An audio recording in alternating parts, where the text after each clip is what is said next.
So I was born in Queens Crescent, was an area of Camden Town. It's a very like gang-ridden area, it's a violent area, but there's some sort of beauty to this like craziness to me. I love the kind of urbanization. That's why we lived in the 16th for a while here. And it kind of like took me back to home. It felt a bit more home. It was a bit more multicultural, and I thought it was one of the most beautiful areas. It was also really 5-minute walk up the hill and you're in the vineyards again. It was like the total mix of the nature and the urbanization was beautiful. And then I kind of moved here because of the Nitsch Foundation, or the Hermann Nitsch's OMT, and I met my wife at the performance when we were participating. Sakoilsky, she's another artist, and we got married shortly on, very quick, and I moved here with her for love, I guess, yeah.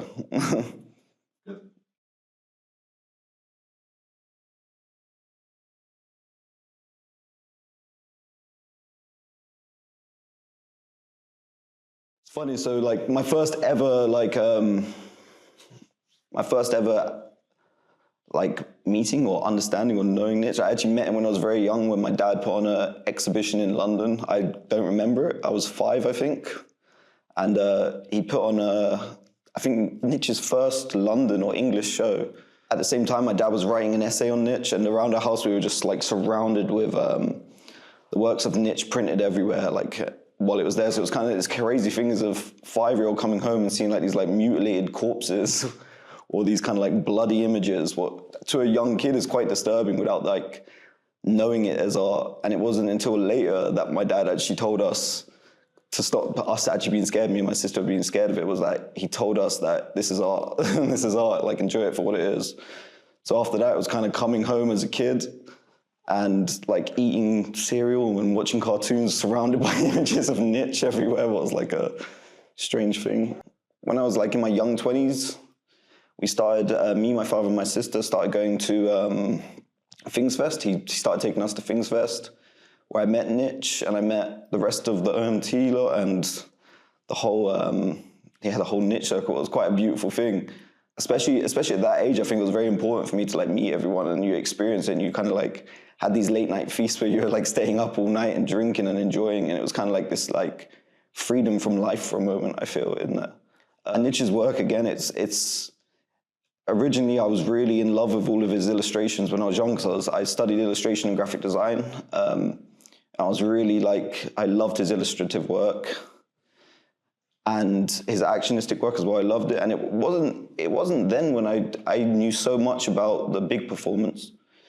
And I guess I knew it. I saw the videos, I saw it all. I saw my dad showing us the videos, but it wasn't until we took part and I saw it all and actually like was a part of this like experience that you actually understand it more and you actually see it, and it is a totally different thing, because it's before the whole setup is like a lot of training and it's like almost like a boot camp for this kind of thing.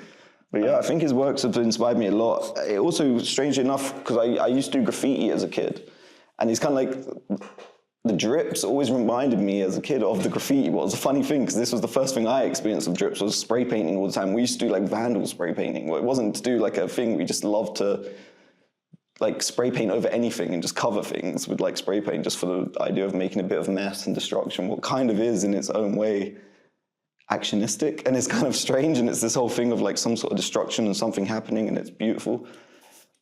But I guess this is where it related to Nitsch a lot. This is where I kind of came full circle, and my work is now moving here. I think it's only really the idea that I had more space to start making these bigger works and these more actionistic works where I can actually create mess and actually have a studio to create mess, what I never had in London. London is too expensive to have somewhere to live and somewhere to work.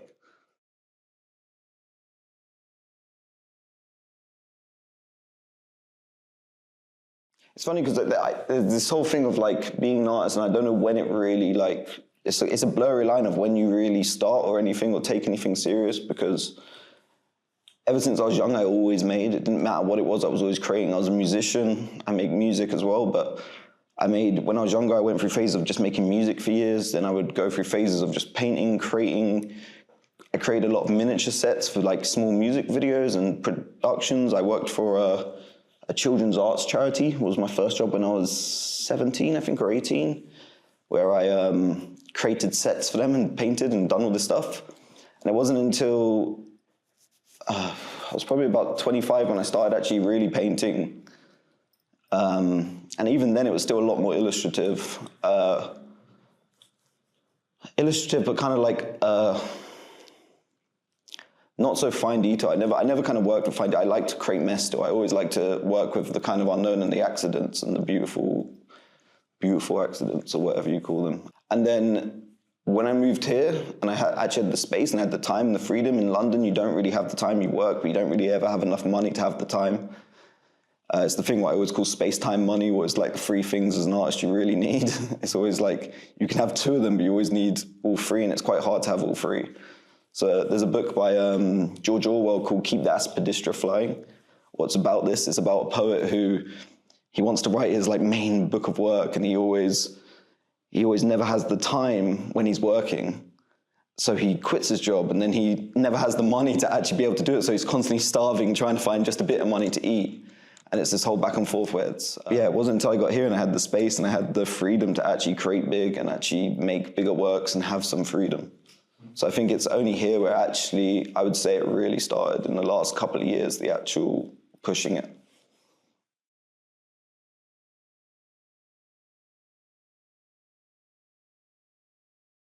Well, for this show, it's kind of funny because my work is, I would say, stylization is quite similar to like Austrian actionism and like the Gatai group, the Japanese Gatai group, and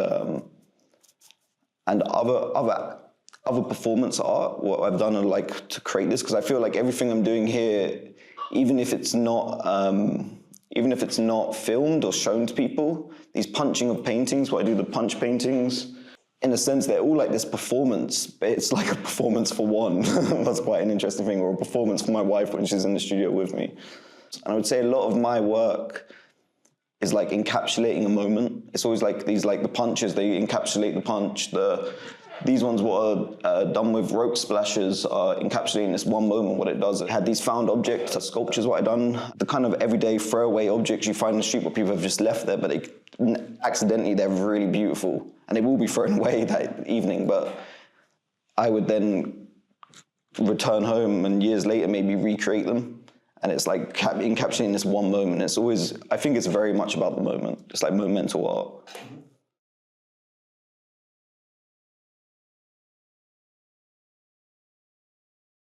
It depends. This show especially, I think, like from the title, from pain comes pain and laughter.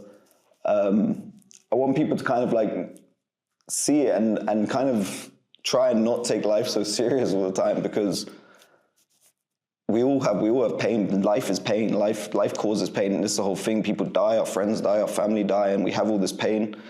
We experience pain a lot. It's the natural thing in life, and the only way you don't go crazy is if you actually learn to kind of smile and laugh a bit and actually fucking embrace life and love life still. So I think this is what I want people to see from my work, is to like not take life so serious.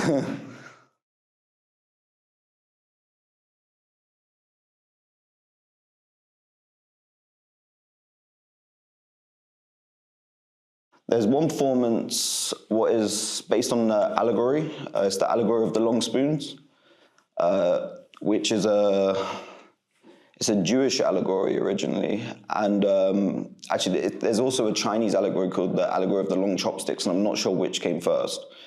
But it's basically heaven and hell is the same place in this allegory. It's a big feast. And he only did, and in heaven and hell, in the big feast, in the long spoon allegory, they would have long spoons to eat. So everyone would not be able to feed themselves. So in heaven, everyone's happy, they would feed each other, they would feed one another. In hell, everyone's selfish, so they try and feed themselves, yet they starve because they can't feed themselves. And then there was an Irish priest who created a version where instead of long spoons or long cutlery, you have your arms on splinters, so you can't bend your arms. Your arms are restrained from bending, but you have normal cutlery in a big feast. So I always love this imagery. I've had it in my mind for about 7 years. What's really funny, it originally started, the first time I ever worked with it was during lockdown, and we'd done a painting series, what was painting with your arms restrained on big sticks. And we tried to paint with it. It was kind of a moment of just doing it for fun out of the stupidity of the kind of like action. And then it wasn't until I came here and I thought that it really reminded me the actual feast of Pfingstfest and after the late night at the dinner and eating at the tables. And I thought it was only right to now do it as the feast. And it's going to be I think it's going to be a 6 or 7 part series eventually. It started with Dinner for One, where it's kind of like the lonely, sad man having his meal by himself at home. And it was a cheap tin of goulash, cold, and red wine. And it was just me trying to eat this with my arms restrained. And then the second one is filmed in the Pienza over the hills. It will be. And it's Dinner for Two, it's date night, and it will be with me and my wife doing the same thing, but switching between heaven and hell, feeding each other, and then going selfish and switching back and forth. And I think it's beautiful, it's hilarious. It reminds me of a lot of other Austrian performances, what I've seen. It looks beautiful as an image. And the other performance is Expulsion, based on, again, another allegory, but it's the expulsion of Adam and Eve from Eden, which was me and my wife cleaning each other in black paint on top of a canvas. And because in religious scriptures, you would always clean yourself in water to purify yourself, but I think as an artist, it's only fitting to wash yourself in paint. It's again what I do. Once I punch paintings or I do all this, I'm always covered in paint, and I don't know, I love it. I find the beauty in like being covered at the end of a painting session and having to spend 30 minutes showering to get it off and scrubbing. Yeah, these are the performances.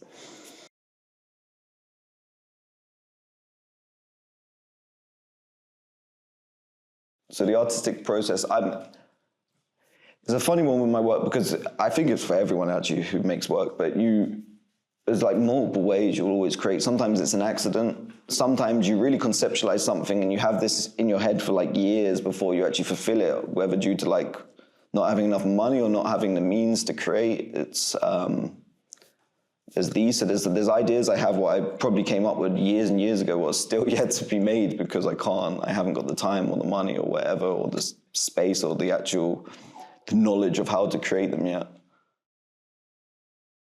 Whereas other things are done in the moment. The punch paintings, although they were done, they actually came from the adolescent coping mechanism, most teenage boys do it when you're young. You like punch walls out of anger just when you're angry. You just do it naturally. It's just a stupid thing you do to let out frustration. And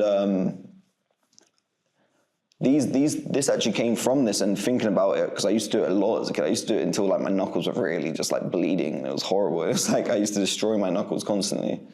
And this, again, it was like I thought of this idea for a while and had it in my head of doing these paintings with it.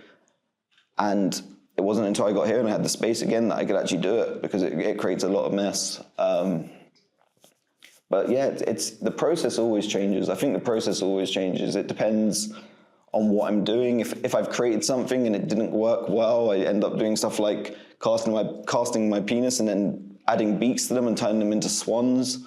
Or because I found out that in Deutsch that Schwanz is a penis, so it's the Schwanz.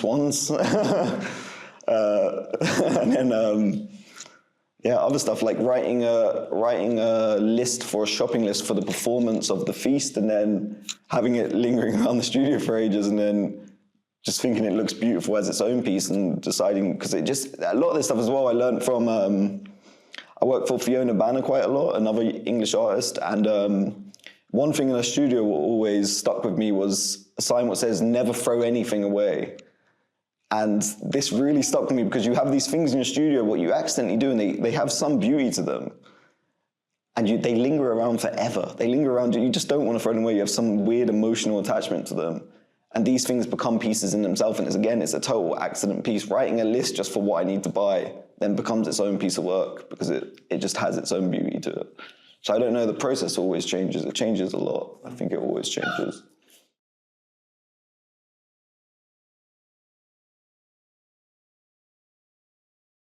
It depends if viewer or maker, I guess, like artist or the viewer. But I think all art comes from, there's some emotion, whether my work is, I just find it hilarious at the time and it's something that I just have to do because I find it just stupidly funny that I have to make it.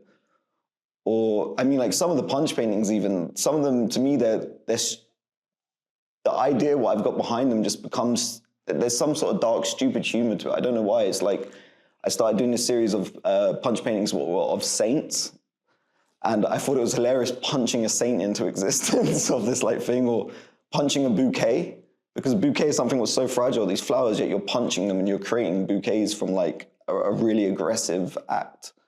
Also punching clouds, there was cloud paintings I done with it. And I guess all art has an emotional attachment anyway. All art comes from an emotion, whatever it is, whether you do it and you have something really emotional at the time going through your head, or for the reason for creating, or if someone simply attaches themselves to it. I made this series of rag paintings, what were folded up paint rags on canvases.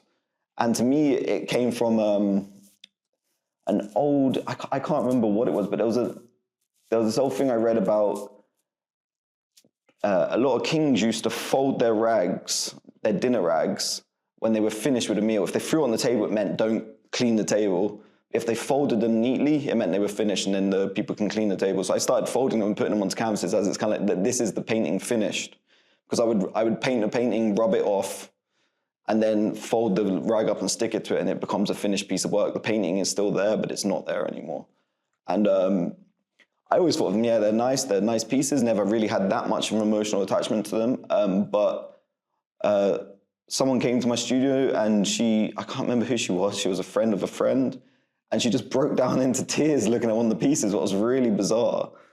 And she just said it reminded her of her grandma. Well, it's like, obviously with these things, I don't know why. I don't know why it was a tea towel on a canvas. It wasn't even a special tea towel, but it was, she just really said it reminded her of her grandma and broke into tears in the studio. So I think it depends on person and artist. There's always emotions in art or anything you experience.